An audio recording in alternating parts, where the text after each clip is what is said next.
บายดีมื้อนี้เราสิพามายิงนกแซวตอมดอกเนาะ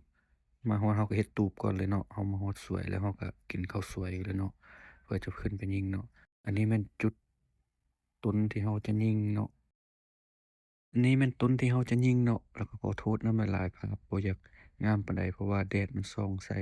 ต้นสวยเนาะถ้าเป็นตอนเช้านี่อาจจะงามเนาะมาติดตามนำกันเลยเนาะว่าเราจะยิงได้หลายปานใดมาเลยบางภาพมันก็อาจจะมืดแด่แจ้งแด่แล้วก็ บางจังหวะมันก็อยากสั่นแหน่เนาะขึ้นมาไม่เมื่อยแหน่มันยิงมองเห็นนกหลายแล้วก็เขียวยิงเลยเนาะ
นี่อีกตัวหนึง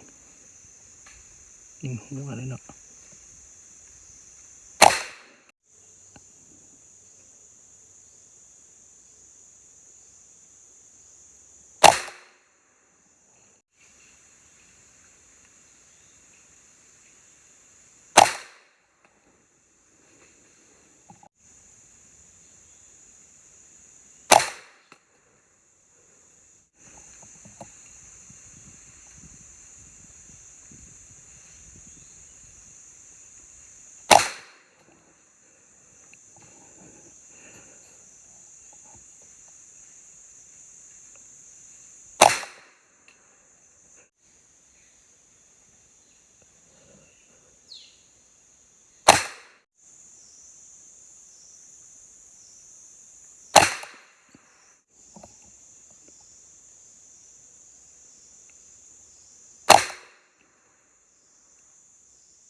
เดี๋ยวตกเนาะข้าง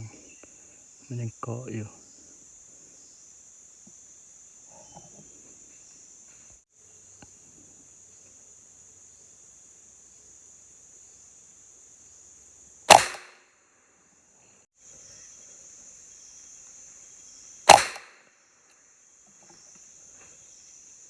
แน่นกแซว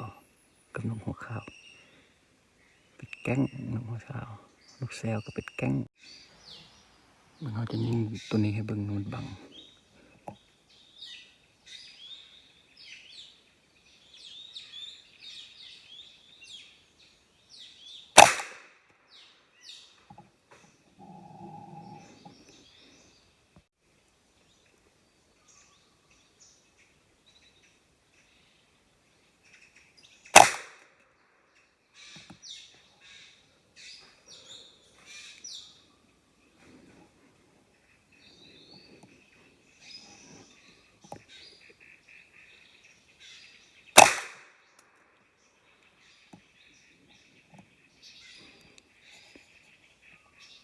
เป็นหลังอย่างนี้เนาะ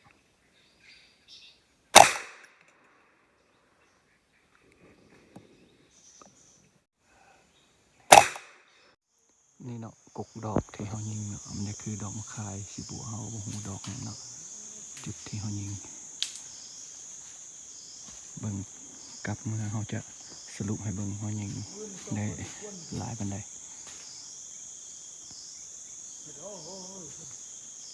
เมื่อเขายิงก็ประมาณอยู่38เมตร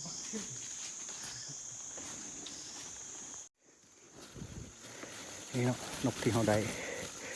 เขาก็ยังไม่ได้นับเบิ่งจักโตเดี๋ยวสินับเบิ่งนี่ก็มาฮอดแรงแล้วก็ได้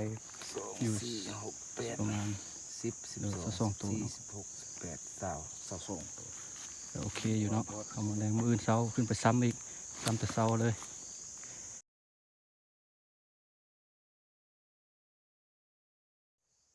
เราก็ต้มน้ำเพื่อจะใส่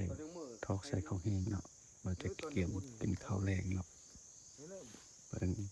บรรยากาศไปนำกันนี่บ่อนนอนของเราเนาะหรือว่าเราก็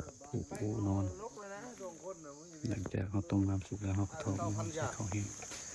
เพื่อเก็บเป็นข้าวแรงไว้เฮ็ดข้าวแรงกินข้าวแรงกันเนาะมาเลย